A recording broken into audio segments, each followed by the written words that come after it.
Reprise du débat, the Honourable Member for Oshawa. Hear, hear.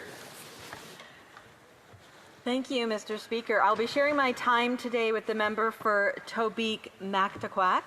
It's an honor to rise again today on behalf of Oshawa and the countless families, seniors, and everyday Canadians who unfortunately are being punished, even though they are doing everything right. They work hard, they pay their taxes, they follow the rules, and what do they get in return? They get soaring grocery bills, bare cupboards, and empty fridges. I've spoken to so many families and the stories are the same. It feels like every time they walk into a grocery store, they are nervous about what the attendant might say.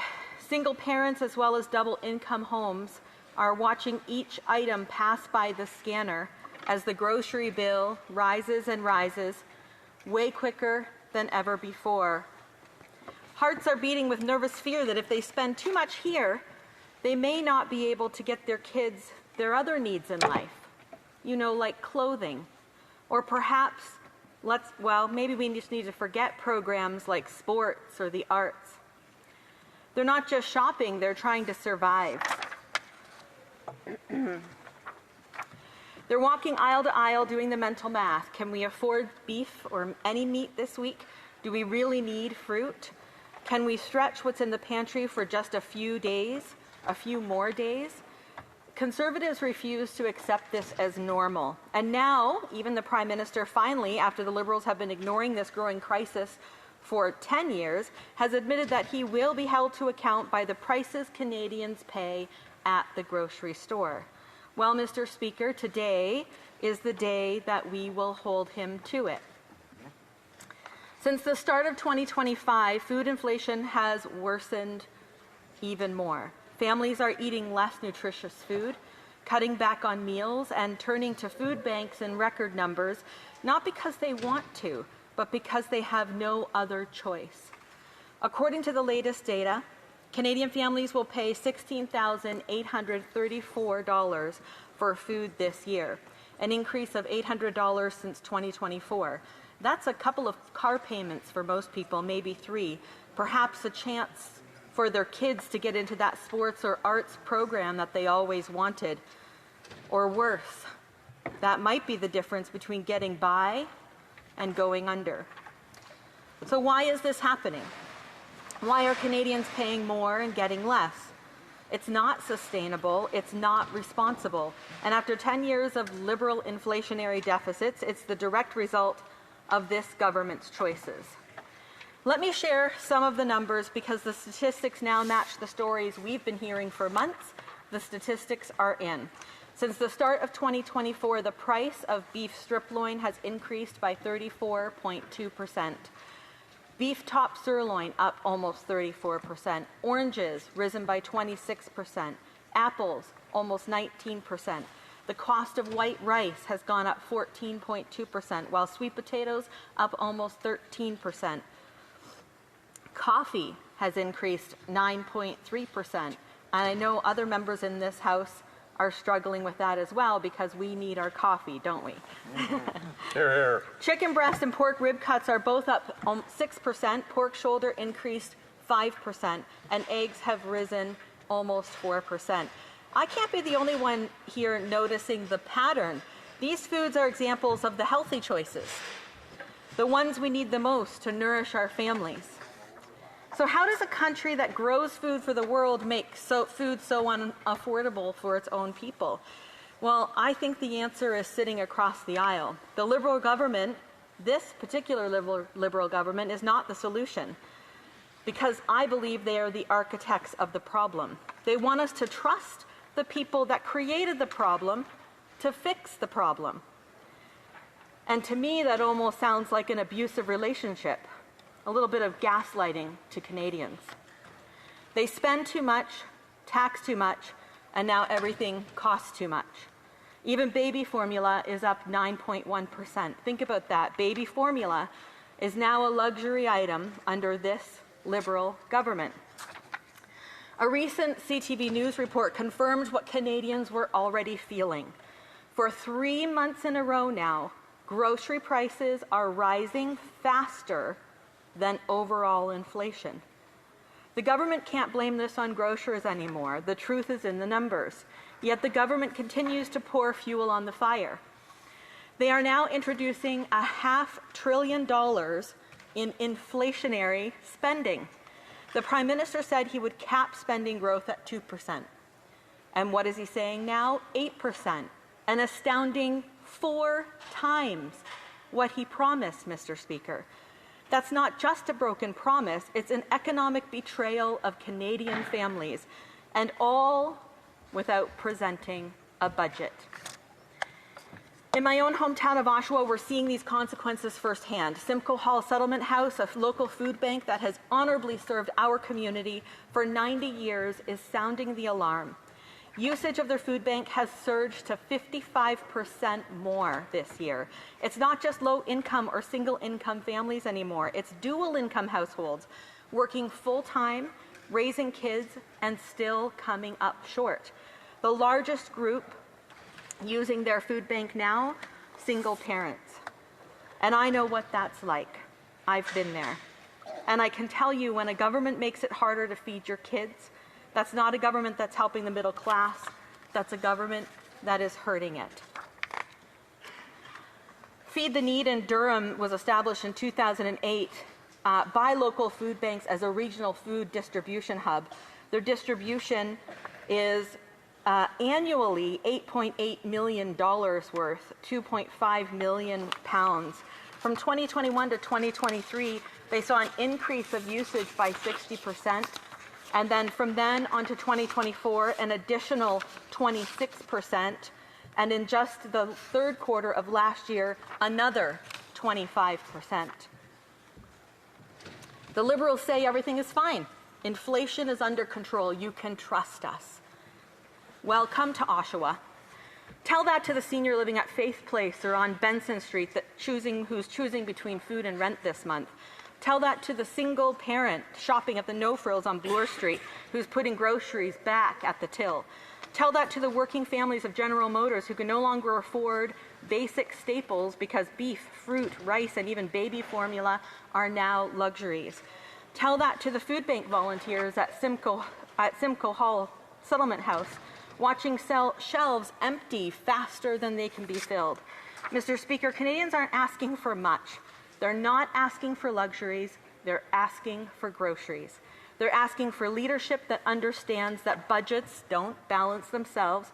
You can't tax and spend your way to prosperity. And economic discipline isn't just a talking point, it's a lifeline for families barely hanging on. The Conservative motion before the House is not complicated. It's a call for accountability through a tabled budget. It's a demand for answers. It's a stand on behalf of every Canadian who's opened a grocery bill and felt fear. This government has had a chance to fix this. For 10 years, they ignored it. They spent, they taxed, they blamed. And now they want credit for admitting there's a problem. That's not leadership, that's damage control. And again, akin to abuse and gaslighting. We made the problem, now trust us to fix the problem. Canadians are not accepting that. I am not accepting that on behalf of Oshawa. This House is meant to represent the common people, but do the members across the aisle even understand what the average Canadian is struggling with on a day-to-day basis? Enough is enough. Canadians are making sacrifices every day. The least their government can do is show the same discipline. Because if this Liberal government can't live within its means, how can Canadian families be expected to live within their means? Thank you, Mr. Speaker. Questions and comments. Gets on commentary. The Honourable Parliamentary Secretary to the Prime Minister. Thank you, Mr. Speaker. The member talked about governments living within its means, and of course this government has committed to an operational balanced budget within 3 years, recognizing that there has to be major capital expenditure, particularly for our Canadian Armed Forces, which the Prime Minister highlighted today. But does she not recognize the irony that her Conservative platform actually committed to billions and billions and billions of dollars of deficits in the election period that she just ran under? Does she find it a bit ironic to stand in this place and talk about fiscal discipline when the Conservatives were more than willing to run on a platform of major spending and deficit financing? The honourable member for Oshawa. Mr. Speaker, I would much rather trust the members on this side of the aisle who have lived regular lives and understand what it's like to go to a grocery store. Our Prime Minister admitted he's never really even been in a grocery store. What we're saying here is very top level, but you need to tell that to the parent putting apples back at the till, or the senior who's skipping their meals. You can't spin a grocery receipt. The government's economic optimism may work in a boardroom, but in Oshawa and across the country, people are hurting. The numbers are clear. Food inflation is rising faster than inflation rates. Something has to be done. John, any commentary, questions and comments? The Honourable Member for La Pointe de Lille. Thank you, Mr. Speaker. We agree with the Conservatives that it doesn't make sense to spend without presenting a budget. I would like to hear what my colleague has to say about the following. The Bloc Québécois ordered an economic study to see if grocery inflation is linked to the carbon tax. The answer we got is that it's no. There is no link between the two. It's linked to climate change. So what does my colleague have to say about that? For Oshawa. I've definitely heard across the aisle that they blame global inflation. It's kind of a tired deflection. Canadians don't care where it all started. They care that it's worse here and they're paying for it.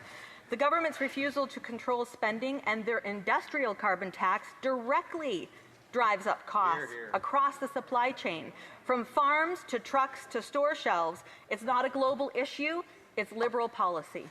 Questions and comments. The honourable member for Foothills. Thank you very much, Mr. Speaker. I want to congratulate my colleague on her excellent speech. And according to Dr. Sylvain Charlebois, the professor at Dalhousie, who's amongst the national leaders in food pricing, Canada's food inflation is the highest in the G7. This is not a global issue. This is a Liberal-made issue. I would just like to ask my colleague the impact that this is having on her constituents and the families in Oshawa, that Canada, with the highest food inflation in the G7, what impact is that having on your constituents? Through the chair, the honourable member for Oshawa. Thank you, Mr. Speaker.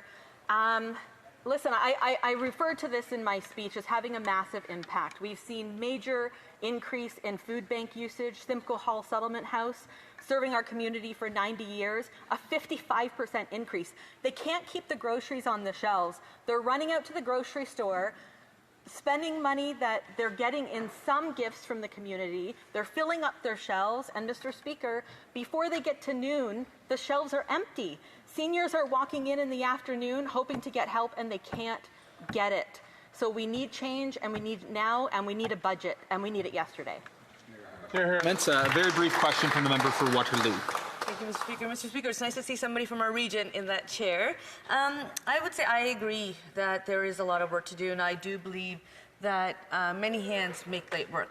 So I think there are steps that we need to take. I would ask the member, does she believe that the tax-free Can-Child benefit, the school nutrition program, helping not-for-profit organizations, especially through challenging times such as the pandemic, does she agree that those programs also help in the conversation we're having today? The honourable member for Oshawa in about 30 seconds or less. Oh gosh, I wish I had more than 30 seconds or less, Mr. Speaker, because that is a huge question. I feel like those are pittance. Those are little pieces of the puzzle that most Canadians, many Canadians don't have access to, other than of course, the child tax benefit.